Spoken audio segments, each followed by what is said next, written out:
Hallelujah, hallelujah. Hallelujah. आइए हम थोड़ी देर प्रभु के गीतों को गाएंगे, प्रभु से थोड़ी देर प्रार्थना करेंगे। हमारे बीच में भाई लोग हैं, प्रार्थना में अगुवाई करेंगे। आइए हम प्रार्थना करेंगे। आज की संडे वर्शिप में जाने से पहले हम प्रार्थना करेंगे। प्यारे पिता परमेश्वर, हम प्रार्थना करते हैं प्रभु जी, प्रभु सप्ताह भर प्रभु आपने हम सबको संभाल के रखा और ये समय दिया कि परमेश्वर पिता हम सब मिलकर परमेश्वर पिता आपके नाम की महिमा कर सके। प्रभु जी हम प्रार्थना करते हैं जितनी देर तक परमेश्वर पिता आपके नाम की महिमा में गीतों को गाते हैं, ओ परमेश्वर पिता वचन से सीखते हैं, परमेश्वर पिता आपकी महिमा होने पाए। प्रभु जी प्यारे परमेश्वर पिता मैं प्रार्थना करता हूँ प्रभु जी, आपकी महान उपस्थिति परमेश्वर पिता हमारे मध्य में होने पाए, इसी हम प्रार्थना करते हैं प्रभु जी। प्यारे परमेश्वर पिता पूरे समय भर प्रभु आप हमारे संग और साथ रहना परमेश्वर पिता। प्रभु जी ये छोटी सी प्रार्थना मैं आपके सामर्थ्य हाथों से मांगता हूँ प्रभु, आमेन। आमेन, आमेन, आमेन। आइए हम कुछ गीतों को गाकर प्रभु की आराधना करेंगे। गीत इस प्रकार है, मेरे जीवन में यीशु तेरा नाम जलाल पाता रहे। आइए हम सब मिलकर आज तक प्रधान करते हैं, प्रभु की आराधना करेंगे।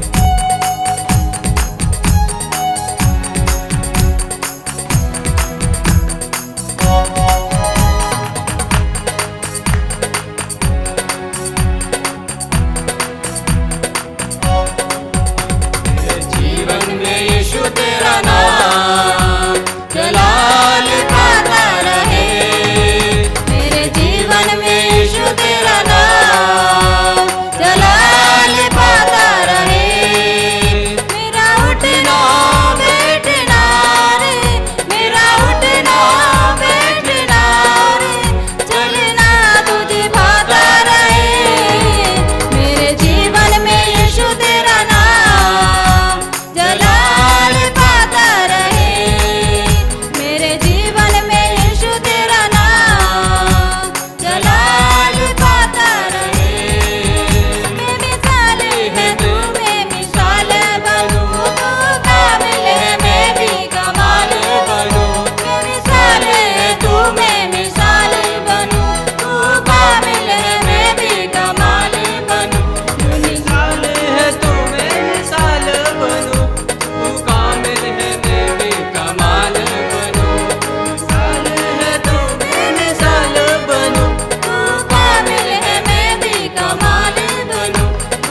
जीवन में होता रहे प्रभु जी। तेरा धन्यवाद देते प्यारे परमेश्वर प्रभु। हालेलुया। धन्यवाद धन्यवाद धन्यवाद धन्यवाद धन्यवाद धन्यवाद धन्यवाद सर्वशक्ति महान परमेश्वर प्रभु यीशु तेरा धन्यवाद देते हैं प्यारे प्रभु जी। आज के दिन में परमेश्वर प्रभु जी हमारे जीवन में प्रभु तेरा जलाल पाता रहे प्रभु यीशु तेरा धन्यवाद देते हैं प्यारे परमेश्वर खुदावन। हालेलुया। तू महान अनुग्रहकारी परमेश्वर प्रभु जी, तू महान अनुग्रहकारी परमेश्वर प्रभु जी। तेरा अनुग्रह भरा हाथ सबके साथ रहने पर परमेश्वर प्रभु। हालेलुया। और स्तुति और आराधना करने पर परमेश्वर प्रभु जी। हालेलुया। तेरी स्तुति और आराधना हमारे जीवन से होती रहे प्रभु जी। हालेलुया। Yes Lord. धन्यवाद धन्यवाद धन्यवाद धन्यवाद। ओ तेरी स्तुति और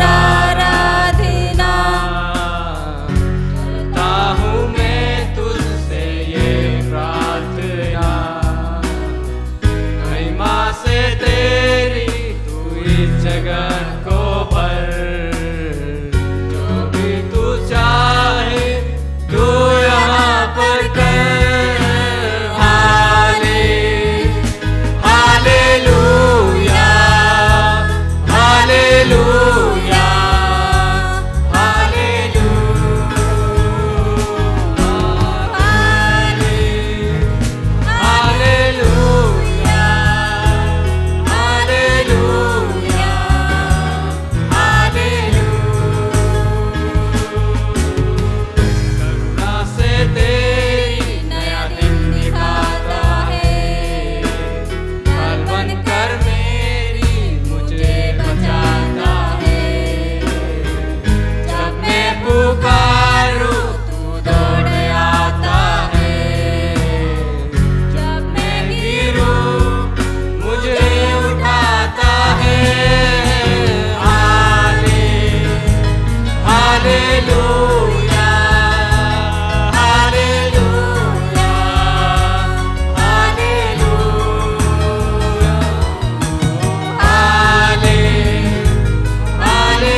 धन्यवाद धन्यवाद सर्वशक्तिमान प्रभु, तेरा धन्यवाद देते प्यारे परमेश्वर प्रभु।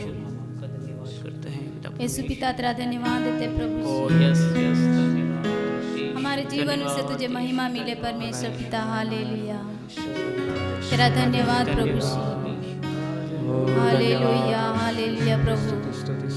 आज के दिन को तेरे हाथ में सौंपते प्यारे परमेश्वर प्रभु श्री, हालेलुया प्रभु। तेरा धन्यवाद परमेश्वर पिता, आज के वचन के लिए तेरा धन्यवाद देते हैं प्रभु श्री। हमारे जीवन में लागू हुए वैसा वचन हमारे लिए होने पाए प्रभु। यस धन्यवाद देते प्रभु श्री। ये प्रार्थना यीशु नासरी के नाम से मांगते हैं, आमीन। हालेलुया। परमेश्वर के नाम की महिमा हो। फिर से एक बार सारे संतों के साथ मिलकर, विश्वासियों के साथ मिलकर परमेश्वर की महिमा करने के लिए, आराधना करने के लिए, संगति करने के लिए समय हम प्रत्येक को परमेश्वर ने दिया है। परमेश्वर हमारे संग है प्रार्थना करने में, वचन पढ़ने में, दूसरों की मदद करने में, बिचवाई करने में। परमेश्वर हर बात में, हर मौके में, हर वातावरण में हमारे साथ रहते हैं, इसलिए कि हम परमेश्वर को धन्यवाद कहते हैं। आज दिन में परमेश्वर के वचन के मनन करने के लिए परमेश्वर ने हमें बुलाया है। मैं सबों को परमेश्वर के नाम से प्रेमी सलाम बोलता हूँ। परमेश्वर सबको अनुग्रह करे। आज के वचन की मिलकर हम जब मनन करेंगे, परमेश्वर नई नई बातों को हमारे जीवन के अंदर, परमेश्वर के वचन के रहस्य को, गूढ़ बात को, भेद को समझकर परमेश्वर की महिमा करते समय परमेश्वर कई दर्शनों से हमें आगे अगुवाई करने के लिए हम प्रार्थना के साथ बैठे। परमेश्वर हमारे यदि संग है तो हर परिस्थिति हमारे लिए खुल जाता है, हमारे लिए सहज बन जाता है, हमारे लिए आसान बन जाती है। ऐसा वर, प्रार्थना का वर और परमेश्वर ने हमें दिया है। इस समय हम हालेलुया आपके संग मिलकर के यही प्रार्थना करना चाहते हैं। हमें कभी कभी प्रार्थना करते करते प्रार्थना का घमंड आ जाता है, और संगति करते करते संगति में एक तरह की घमंड का अनुभव हम करने लग जाते हैं। लेकिन परमेश्वर के सम्मुख में, परमेश्वर के संगति में और घमंड और अपने आप को ऊपर स्थापित करने के लिए और स्थापित करके दूसरों को नीचे देखने के लिए वचन हमें अनुमति नहीं देता है। सो वचन हमें परमेश्वर के सम्मुख बराबर हालेलुया एक समान के दर्जा प्रदान करता है। केवल परमेश्वर ही हमारे नायक है, परमेश्वर ही आराध्य है, परमेश्वर ही हमसे ऊंचे है, हालेलुया बड़े हैं। आज यदि हम इस बात को विश्वास में लेते हैं, आज हम हालेलुया कुछ बातों को प्रार्थना शुरू में मैं कुछ बातों को आपके सम्मुख रखना चाहता हूँ, प्रार्थना के विनती। क्योंकि जब हम प्रभु के वचन को पढ़ते हैं, ध्यान करते हैं, क्या करते हैं, एक नया अनुभव हमें मालूम पड़ता है। एक नए भरोसे हमारे जीवन के अंदर, विचार के अंदर, विश्वास के अंदर कुछ नया, और हमें विश्वास के लिए, प्रार्थना जीवन के लिए, सेवकाई के लिए नई दिशा मिलती है, नई गति हमको मिलती है, और आगे कदम बढ़ाने का हमें साहस और उठकर खड़े होकर परमेश्वर के सेवकाई करने के लिए हमें प्रोत्साहन भी मिलता है। यदि हालेलुया परमेश्वर के सम्मुख हम बिल्कुल उनके अधीन में रहते हैं और वचन के अधीन रहते हैं, उस पर विश्वास करते हैं, पवित्र आत्मा के शक्ति और सामर्थ्य को यदि हम पाते हैं, तो हमारे जीवन के अंदर उठ खड़े होने का एक साहस मिलता है।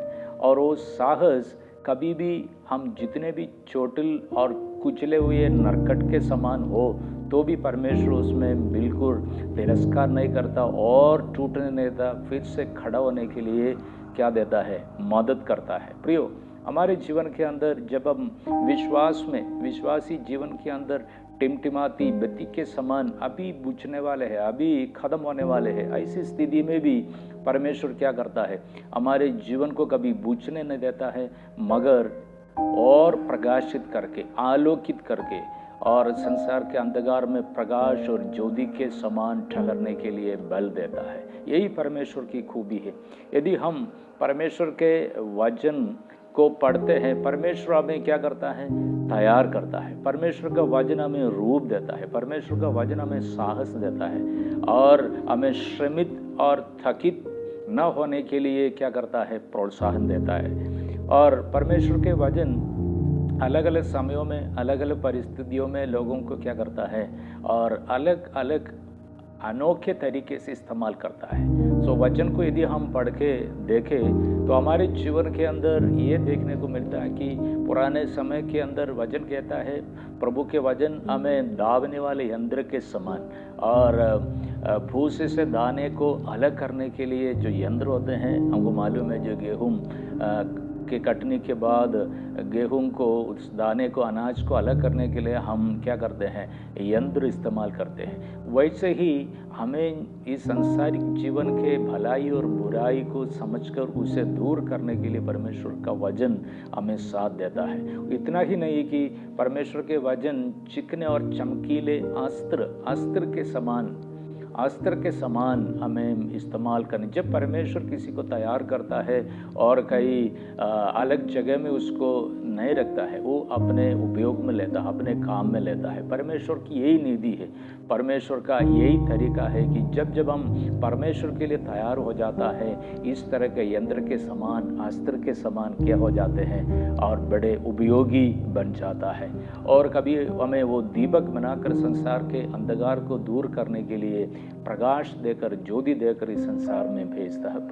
प्रियो, आज हम जब वचन के मनन करने से पहले इन बातों को यदि समझता है कि प्रभु की आत्मा हमारे जीवन के वर्तमान परिस्थिति का सामना करने के लिए हमें सामर्थ्य देता है, हमें साहस देता है। इस बात को हमको मालूम नहीं है कि कैसे इस परिस्थिति का सामना, इतनी प्रार्थनाएं हम करते हैं, इतनी संगति हम रखते हैं, लेकिन हमें कुछ रास्ता नज़र नहीं आता है, हमें कुछ आगे क्या नहीं दिखता है, कोई अवसर दिखाई नहीं देता है। लेकिन परमेश्वर ने हमें अभिषेक किया है तो हमें भरपूरी का अवसर भी प्रदान करता है। अभिषेक देकर के कभी परमेश्वर ने हमें कहीं कोठरी में बैठे रहने का अनुमति नहीं देता। परमेश्वर हमें उस अभिषेक के साथ अनोखे नए नए कार्य, प्रभु के वचन कहता है, प्रभु की जो महिमा है, प्रभु के कार्य, देखो हम क्या करते हैं, दो महीने के बाद हम नए साल में प्रवेश होने वाले हैं। हम उस समय को नए साल के नाम से क्या कहते हैं, बोलते हैं, पुकारते हैं। लेकिन एक विश्वासी के लिए, एक व्यक्ति यदि मसीह के पीछे हो लिया है, उसके लिए केवल एक साल ही कुछ नया होता है, लेकिन हर रोज, हर दिन नया है। क्यों नया है? क्योंकि परमेश्वर अपनी नई महिमा के साथ, नया अभिषेक, नया अनुग्रह के साथ हमें क्या करता है, नवाजा करता है, हमें भरपूरी का अनुभव देता है। यदि एक विश्वासी के जीवन के अंदर हर रोज नए अनुभव को लेकर के यदि हम जाते हैं, क्या होता है, हर परिस्थिति का, हर मुकाम का सामना करने के लिए प्रभु हमें शक्ति और हिम्मत प्रदान करता है। प्रियो, आज का समय, पिछले हम पुराने नियम से जब हम पढ़ते हैं, उसके वो परिस्थिति से बिल्कुल भिन्न नहीं है, अलग नहीं है। आज भी वही परिस्थिति है, आज भी वही हालात है कि हम देखिए, दानियल के किताब को हम जब पढ़ते हैं, दानियल के समय में भी ये परेशानी थी। आज पूरे भारतवर्ष में, संसार में हम जो कुछ भी देखते हैं, क्या देखते हैं, और आराधना के खिलाफ ऐसी शक्तियाँ हम खड़े हो जाते हैं, और प्रार्थना करने वालों के प्रार्थना के खिलाफ, प्रार्थना के विरुद्ध ऐसी शक्तियाँ खड़ी हो जाती है। तो वो समय और इस समय में ज़्यादा अंदर नहीं है। तो अंदर इतना है कि उस समय में जो भक्त लोग उस परिस्थिति का सामना कैसे किया, आज हमको उसी परिस्थिति का सामना करना अलग तरीके से, कुछ नए अंदाज से हमको करना है। यही बात को हमको समझना है। तो क्यों न हम कुछ बातों को परमेश्वर के वचन से मनन करने के लिए मैं आपका ध्यान आज दानियल की किताब से कुछ बातें कहना चाहता हूँ। हमको मालूम है, दानियल और 4 इब्री बालकों के साथ यरूशलेम के पतन के बाद बाबिलोन में उनको क्या था, बंदी बना करके लेके आए थे।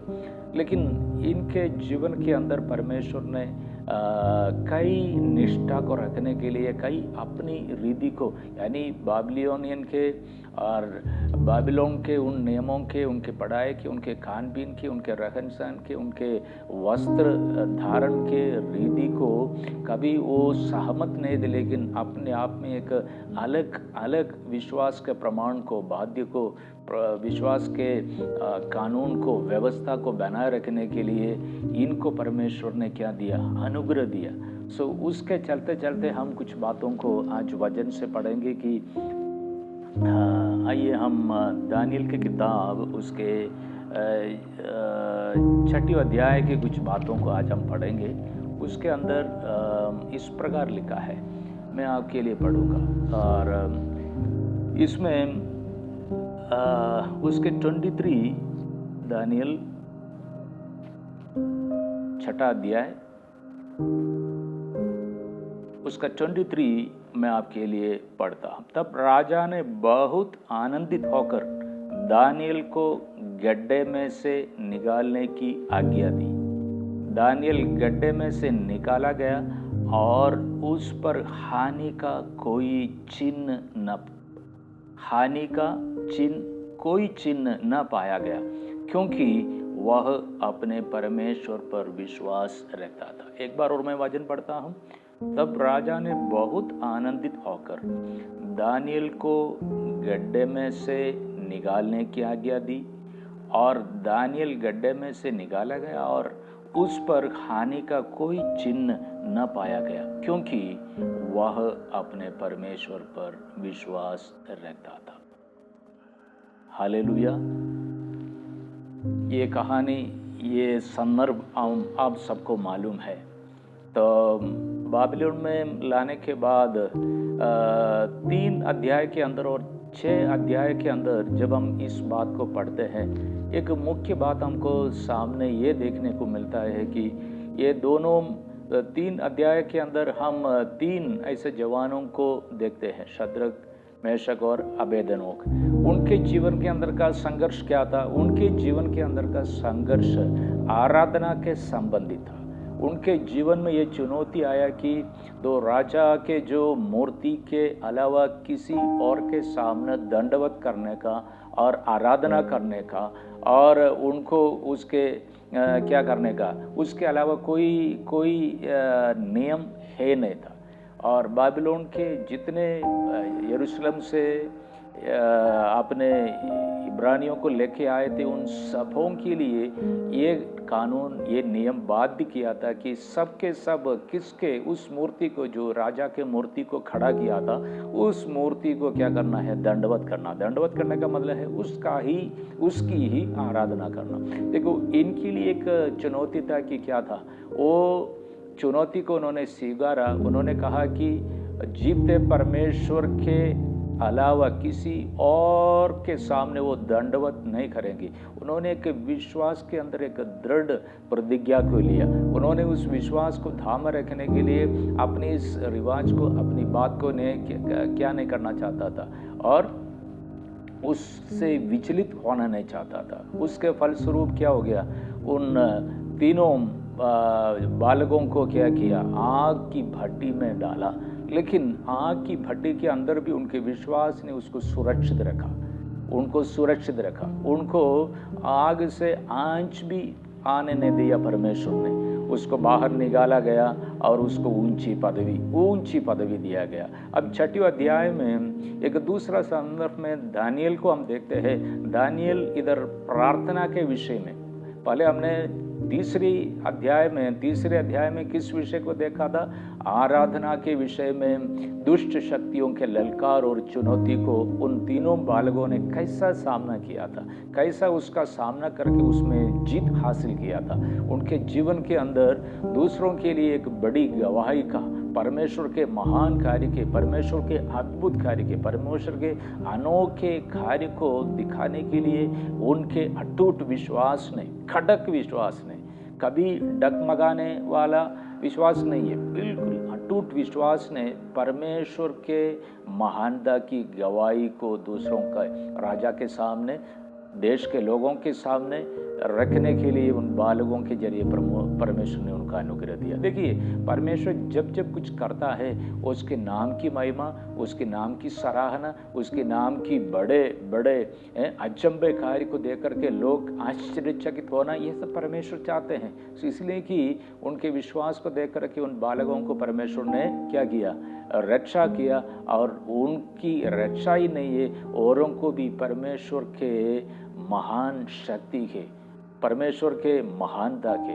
उनके अद्भुत और अचंभे कार्य के तरीके को क्या किया, लोगों को दिखा करके लोगों के अंदर भय को लेके आया। और राजा और अन्य लोग इस बात को कबूल करने लगे कि क्या है, कि आपके परमेश्वर सचमुच में जीवित परमेश्वर है, आपने भक्तों को हर परिस्थिति में संभाले आता है। जब हम 6 अध्याय में आते हैं और दानियल के सामने भी यही परिस्थिति है, क्या है, प्रार्थना के संबंध में क्या है, एक विशेष चुनौती का सामना वो कर रहा है। प्रियो, हमारे जीवन के अंदर आज के समय में भी यदि कोई ललकारता है, दुष्ट शक्ति और अंधकार में काम करने वाले, प्रार्थना और आराधना के खिलाफ कार्य करने वाले शक्ति के प्रकोप एक प्रार्थना और आराधना करने वाले विश्वासी के ऊपर ऐसे आता है।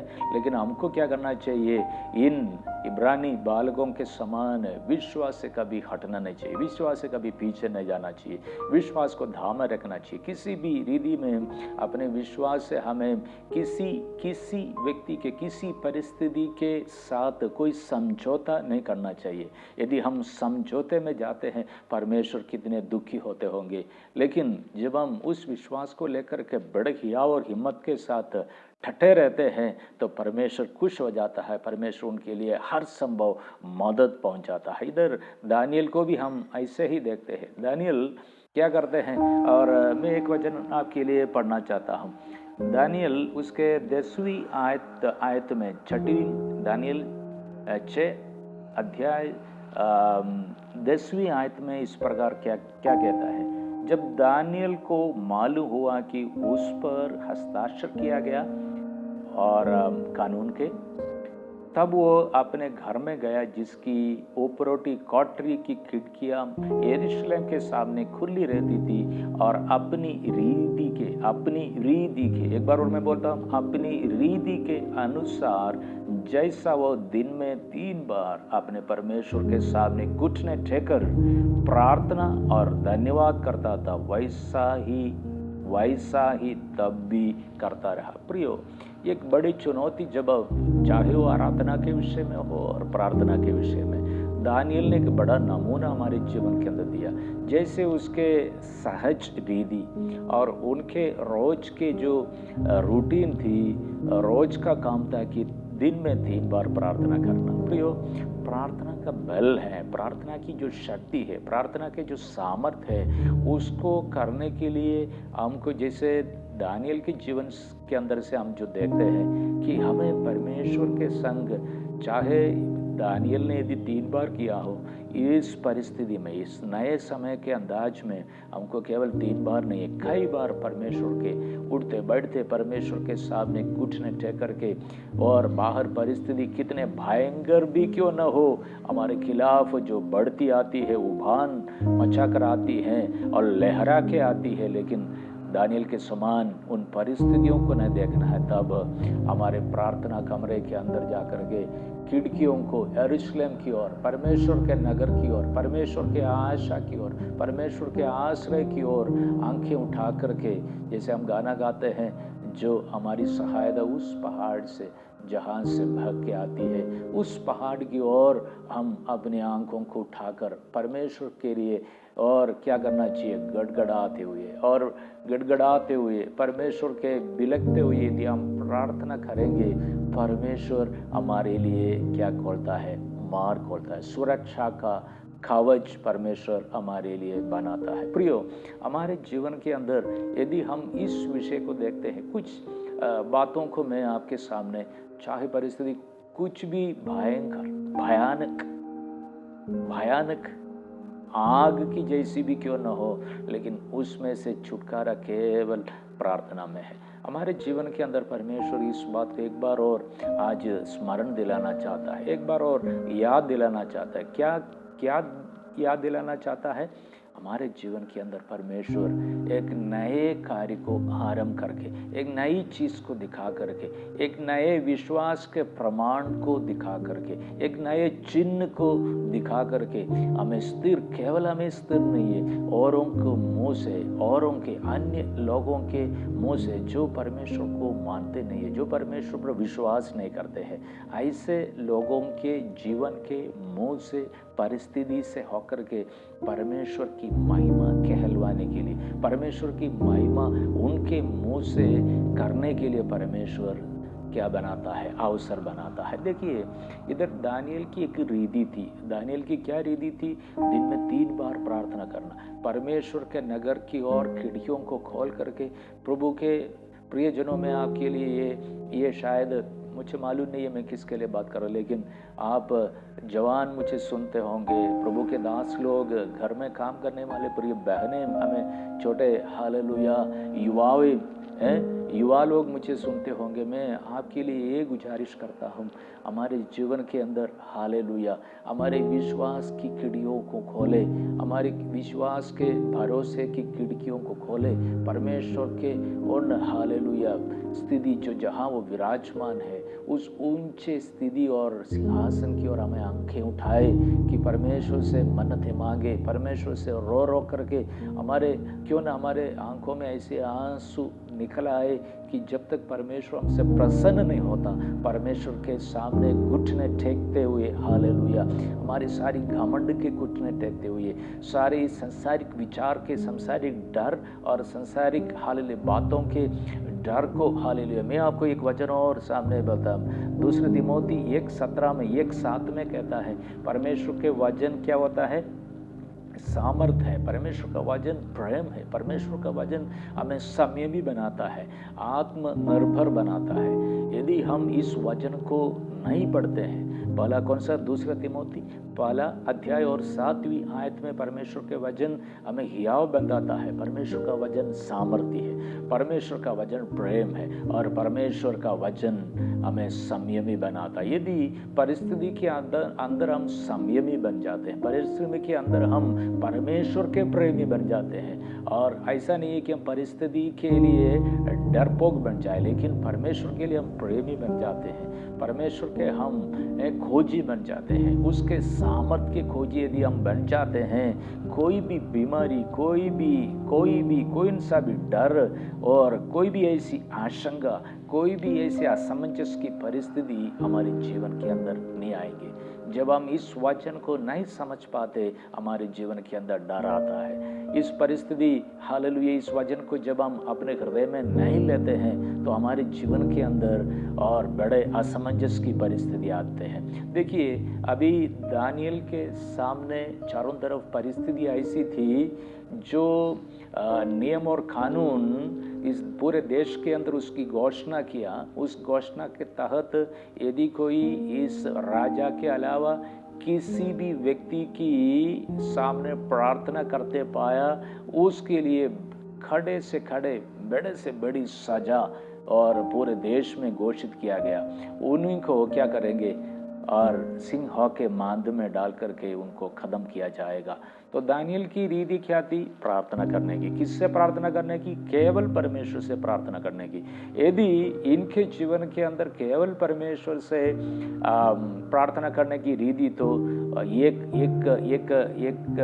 निर्धारित था, ये वास्तव में था कि तुरंत आने वाले दिनों के अंदर ये बात परमेश्वर इनकी आराधना, केवल परमेश्वर की आराधना करते हैं, वो दंड के योग्य बन जाता, उसको भी सिंहों के मांद में डाल दिया जाता। तो देखिए, दानियल के सामने एक विकट परिस्थिति था। दानियल के सामने और जिस आग में उसको डाला गया था, उससे कहीं अधिक उसको गरमाने वाले, तापने वाले एक परिस्थिति का सामना हो था, लेकिन उसके संग परमेश्वर की उपस्थिति हुजूरी थी।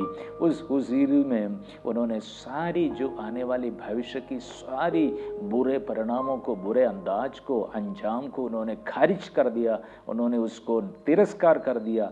चाहे कुछ भी हो जाए, उनके मन में उन्होंने ये ठान लिया कि मैं परमेश्वर के भक्त बनकर रहूँगा, परमेश्वर के संग ही रहूँगा, परमेश्वर को ही निहारूंगा, परमेश्वर की ही आराधना करूँगा, उसके लिए ही प्रार्थना करूँगा, अन्य किसी से मैं हालेलुया किसी प्रकार की। देखिए प्रियो, हम जब प्रार्थना करते हैं, हमें सरकार बचाने के लिए नहीं आएंगे, कोई संस्था बचाने के लिए नहीं आएंगे।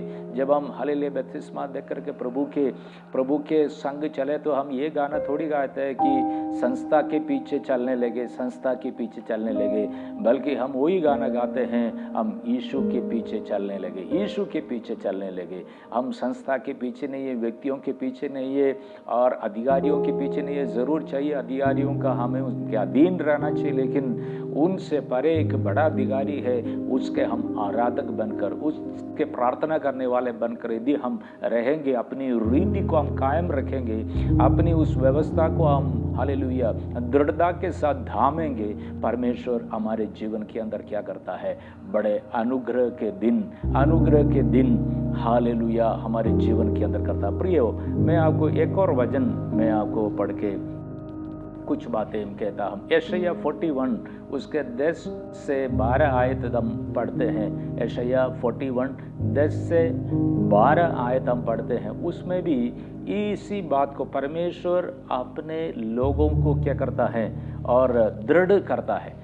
जब हम मनोबल, हमारा मन, हमारा हृदय, हमारे विचार टूट जाता है, परिस्थिति के वश, हालात के वश में आकर के हम टूट जाता है, परमेश्वर का वचन कहता है, परमेश्वर का वचन कहता है, तुम्हें दृढ़ करूँगा। दृढ़ करना, हमें दृढ़ता की, सहायता की ज़रूरत कब है? हम जब असमर्थ हो जाता है, हम बलहीन हो जाता है, निर्बल हो जाता है, तब हमारे जीवन के अंदर हमें कोई न कोई चाहिए कि हमें दृढ़ करे, शब्दों से दृढ़ करे, प्रार्थना के साथ दृढ़ करे, संगति दे करके दृढ़ करे, हमारे संग कुछ बल बिता करके, कुछ बातें करके हमारे मनोबल को बढ़ा करके हमें दृढ़ता दे सके। ऐसे हमें कुछ लोगों की ज़रूरत है। संसार में आप कोई किसी को नहीं पाएंगे अलावा परमेश्वर के वचन, पवित्र आत्मा और परमेश्वर स्वयं हमारे संग रह करके जब हम गिर जाता है, टूट जाता है, हमें दृढ़ करने के लिए हमारे संग आता है। इतना ही नहीं,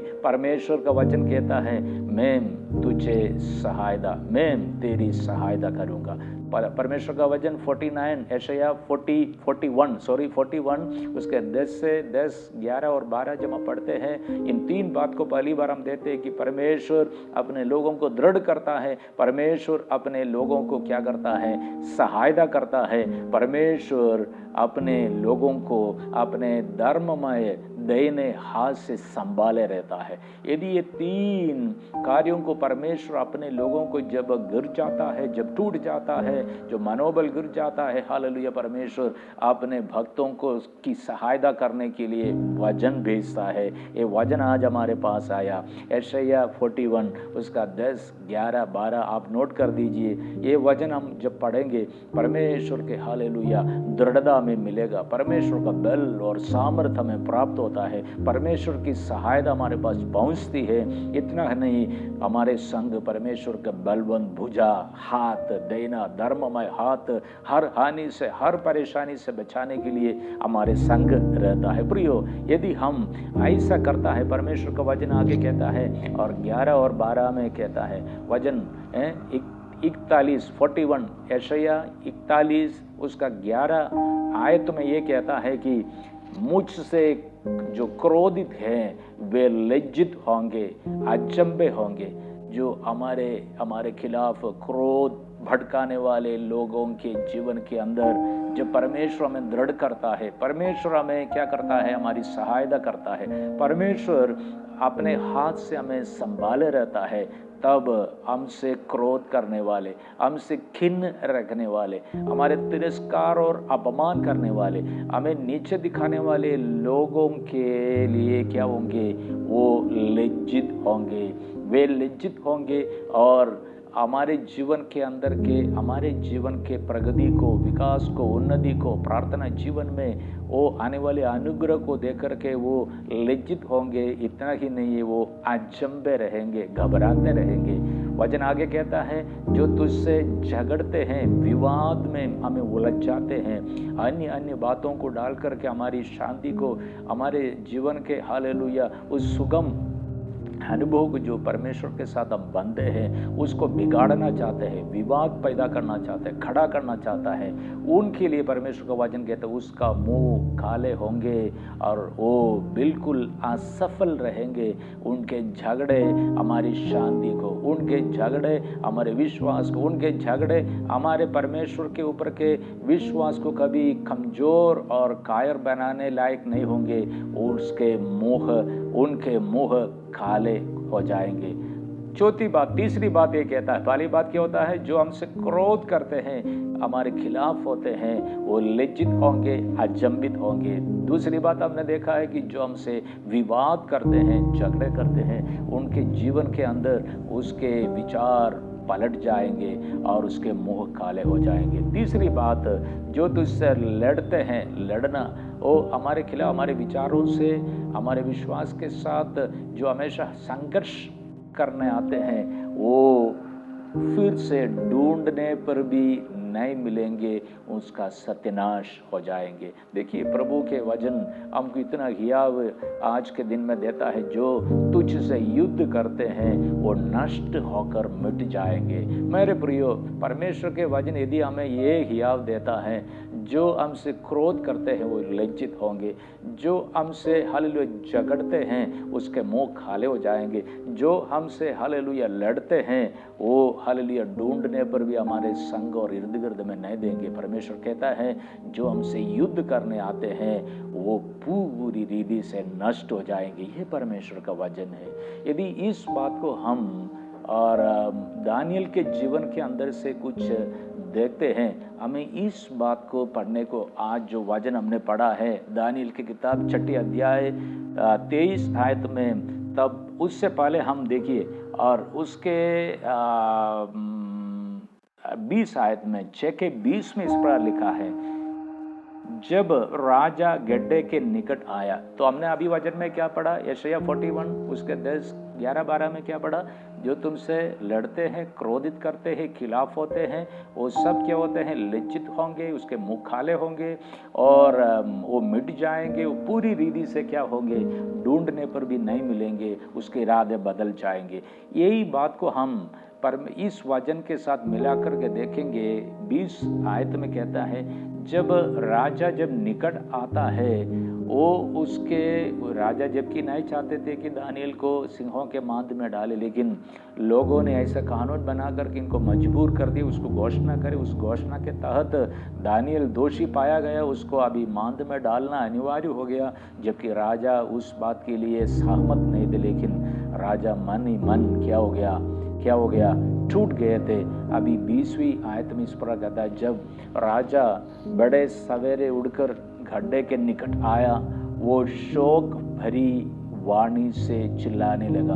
अभी किसको चाहिए था शोक भरी वाणी निकालने के लिए, राजा को या दानियल? क्योंकि दानियल सिंहों के मांद में है, उसके जीवन शोक से क्या होना चाहिए था, और दुख से और खेद से और परेशानी से, डर से घिरे हुए होना चाहिए था। लेकिन इधर दानियल बिल्कुल ठीक है, दानियल बिल्कुल स्वस्थ है, बिल्कुल आनंदित है, बिल्कुल और शांति से है, बल्कि वो सिंहों के मांद में है, फिर भी वो बिल्कुल आनंदित है। इधर जो राजा बाहर बिल्कुल स्वयं आज़ाद है, उसको कोई खतरा नहीं है, उसको कोई ऐसी परेशानी नहीं है, वही राजा इधर शोक भरी वाणी से दानियल को पुकारता है। ये दानियल को पुकारता है, दानियल को ऐसे पुकारता है कि अभी राजा इधर दुखी होकर उनको हालेलुया ढूंढने और देखने और उनसे कुछ सुनने के लिए आता है, बड़े दुखी होकर आता। प्रियो, जो हमसे खिलाफ, हमारे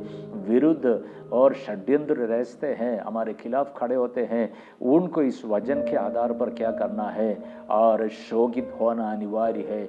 उनको मातम मनाने का मौका परमेश्वर देता है, उनको मन फिराने का मौका परमेश्वर देता है।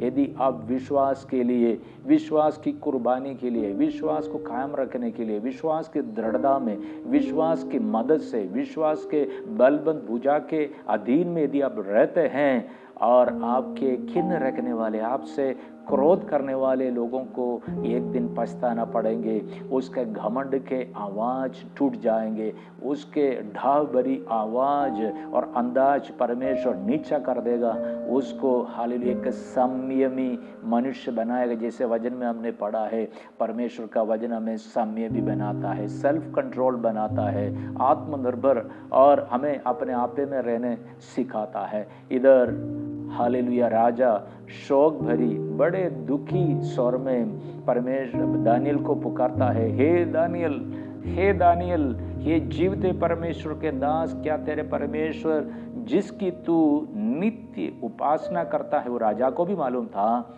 तू सिंहों से बच सका है।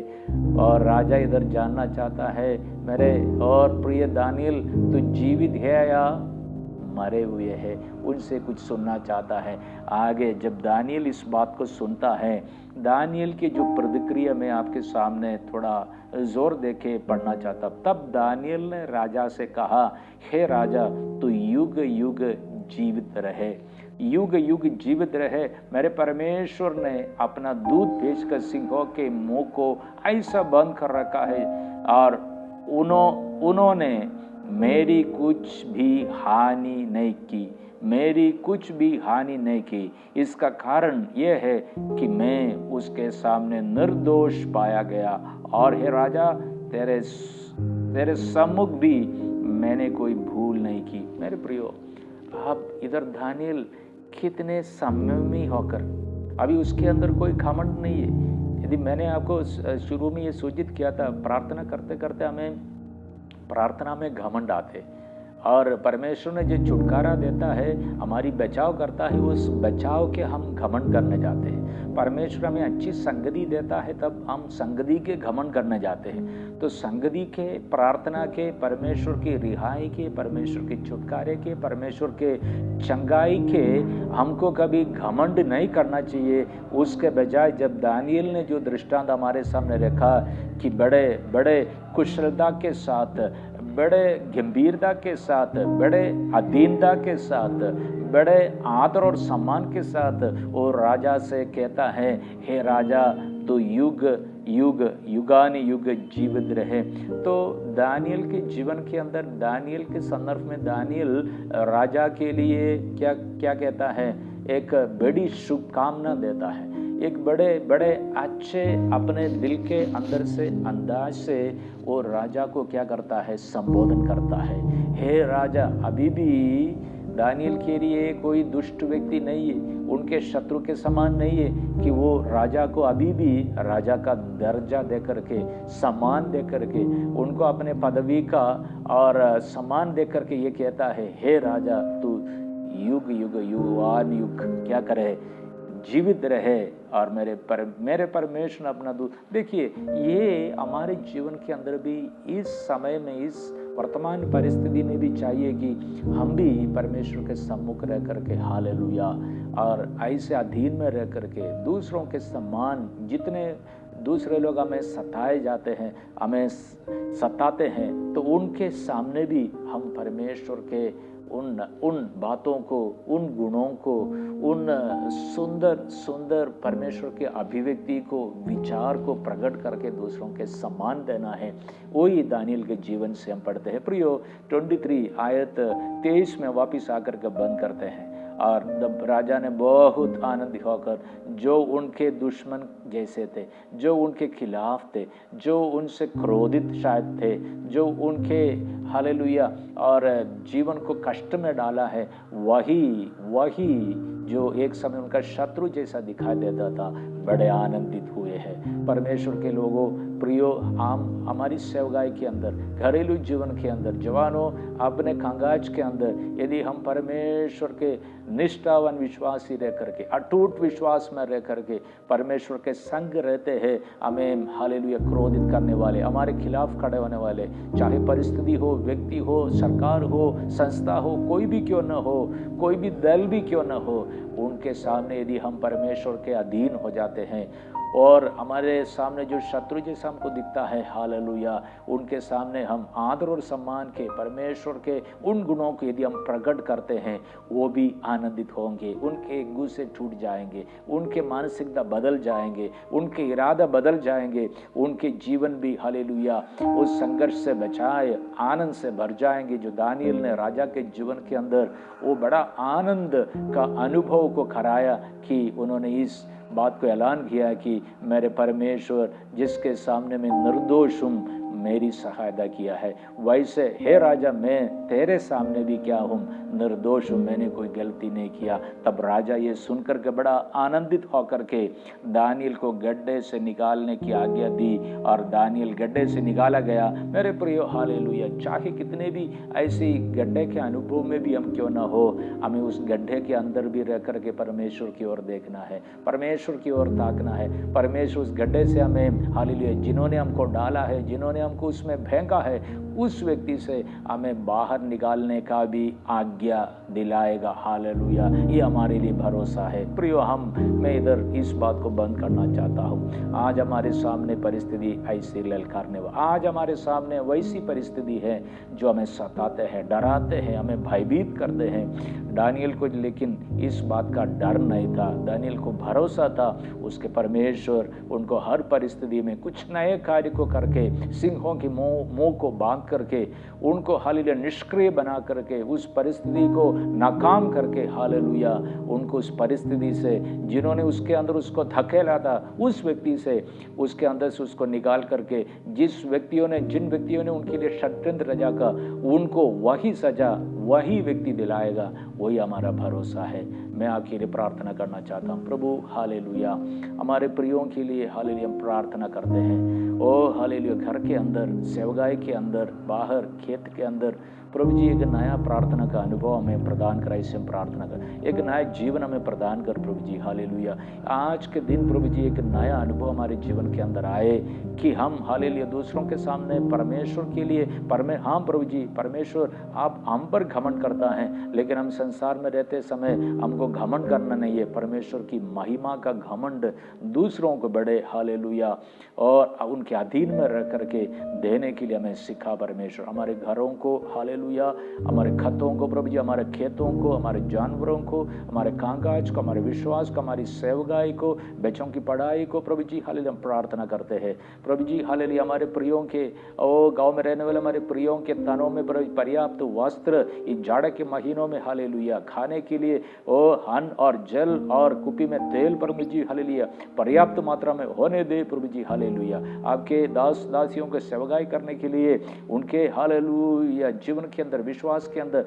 नए नए कुछ हालेलुया अनुग्रह और गिफ्ट प्रदान कर प्रभु जी, ताकि लोगों को अचंभित करने वाले विश्वास के प्रमाण हालेलुया, ताकि ऐसी परिस्थिति में बिना हानि के वो गड्ढे से बाहर आने के लिए हमारे सेवकों को हालेलुया, लोगों को अनेकों गड्ढों में पड़े रहने वाले लोगों को प्रभु जी बचाकर उनको हालेलुया आनंद के अवस्था में ले आने के लिए प्रभु जी आप मदद करें, इससे हम प्रार्थना है। सेवगाई में अपने दास हालेलुया सेवक सेविकाओं को मदद करें, इससे हम प्रार्थना करते हैं।